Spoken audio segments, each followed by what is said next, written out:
सुंदर करतारी संशय विहर उड़ावन हारी। राम कथा कलि दुख उठारी सादर सुनो गिरिराज कुमारी। राम कथा कलि विषम सुखारी सादर सुनि गिरिराज कुमारी। श्री राम जय राम जय जय राम। श्री राम जय राम जय जय राम। श्री राम जय राम जय जय राम। राम कथा सुंदर करतारी। करतारी मतलब हाथों से जो ताली बजाते हैं। राम कथा सुंदर हाथों से बजने वाली ताली के समान है। जैसे ही हम ये ताली बजाएंगे हमारे मन में जो शंका रूपी पक्षी बैठे हैं ना वो उड़ जाएंगे। इसलिए राम कथा को सुनो, इसीलिए हरि कथा को सुनो, इसलिए भगवत कथा को सुनना है कि हमारे मन में जो प्रश्न उठते हैं, जो शंकाएं उठती है, तो भगवान की कथा सुनने से वो शंकाएं अपने आप ही मिट जाती है। इसलिए राम कथा को क्या कहा गया है? राम कथा सुंदर करतारी। राम कथा कली बिटप कुठारी। इस कलियुग के दोषों को काटने के लिए कुल्हाड़ी के समान है। जैसे कुल्हाड़ी से बड़ा सा बड़ा पेड़ कट जाता है, वैसे ये कलियुग चल रहा है, इसमें बहुत अवगुण है। इन अवगुणों को, इसके दोषों को काटने के लिए राम कथा कुल्हाड़ी के समान है। इसीलिए हे गिरिजा, तुम ये राम कथा को कैसे सुनना है? तुमको सादर सुनो गिरिराज कुमारी। सादर यानी आदर के साथ में सुनना है। मन कहीं भटक रहा है, हम कथा पांडाल में बैठे हुए हैं, तो कथा सुनने का लाभ हमको नहीं मिलेगा। सादर सुनना है, सशरीर यहाँ पर बैठकर सशरीर मन को भी यहाँ पर रखना है स्थिर, और फिर हमको कथा सुनना है। एक बात तुमने जो बोली कि राम कौन थे, क्या ये राम अलग थे जो अयोध्या के राजा दशरथ के पुत्र थे, और एक और राम जिसको आप जपते हो?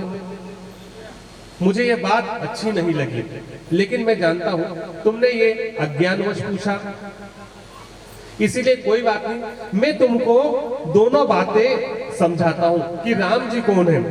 राम सच्चिदानंद दिनेशा नहीं मोह निशानवलेसा सहज प्रकाश रूप भगवाना नहीं पुनि विज्ञान विहाना।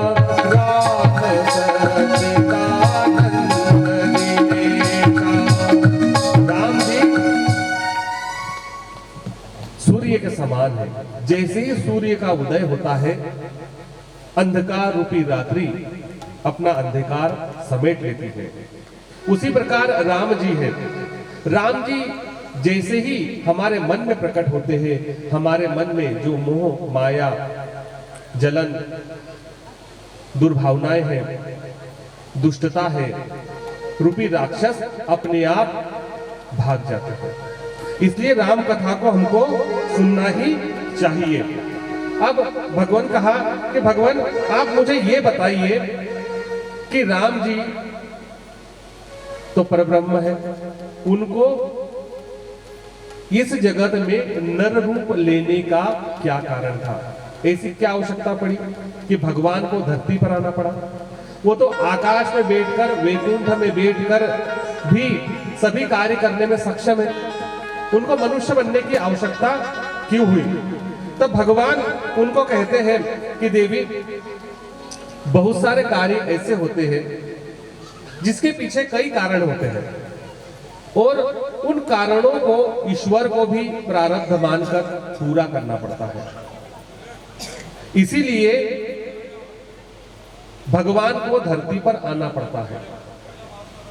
हर कार्य को करने के लिए यदि ईश्वर को धरती पर आना पड़ जाए तो फिर ईश्वर में और मनुष्य में कोई अंतर नहीं रह जाएगा।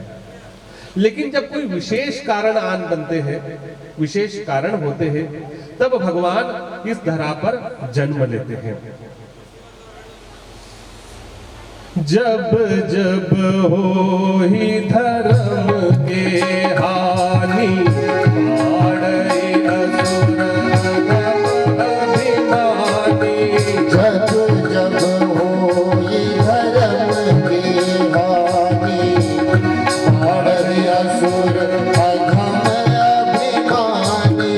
जब जब हो ही धर्म के हानि, आड़ई असुर अधम अभिमानी। जब जब होई धर्म की हानि, पाड़ही असुर अधम अभिमानी। करहि अनीति जाय नहीं बरनी। करही अनीति जाय नहीं बरनी। सीधहि मीत धेनु सुर धरनी। सीतहि विप्र धेनु सुर धरनी। तब तब प्रभु धरि विविध शरीरा, हरहि कृपा निधि सज्जन पीरा। तब तब प्रभु धरि विविध शरीरा, हरहि कृपा निधि सज्जन पीरा। तब तब प्रभु धरि विविध शरीरा, हरहि कृपा निधि सज्जन पीरा। हे देवी, जब जब धर्म की हानि होती है और अधर्म बढ़ता है, दुष्ट लोग इतनी अनीति करते हैं कि जिसका वर्णन नहीं किया जा सकता। उनका आतंक पूरी धरती पर बढ़ जाता है। हर जगह दुराचार, दुष्टता, आतंक इतना बढ़ जाता है। तब तब प्रभु को उस समय जैसी आवश्यकता रहती है वैसा रूप धारण करना पड़ता है। गीता में भी भगवान कृष्ण ने यही कहा था, यदा यदा हि धर्मस्य ग्लानिर्भवति भारत, अभ्युत्थानम धर्मस्य तदात्मानं सृजाम्यहम्। जब जब धरती पर अधर्म बढ़ता है, दुष्टों का आतंक बढ़ता है, तब अधर्म के नाश के लिए और धर्म के उत्थान के लिए मैं जन्म लेता हूँ।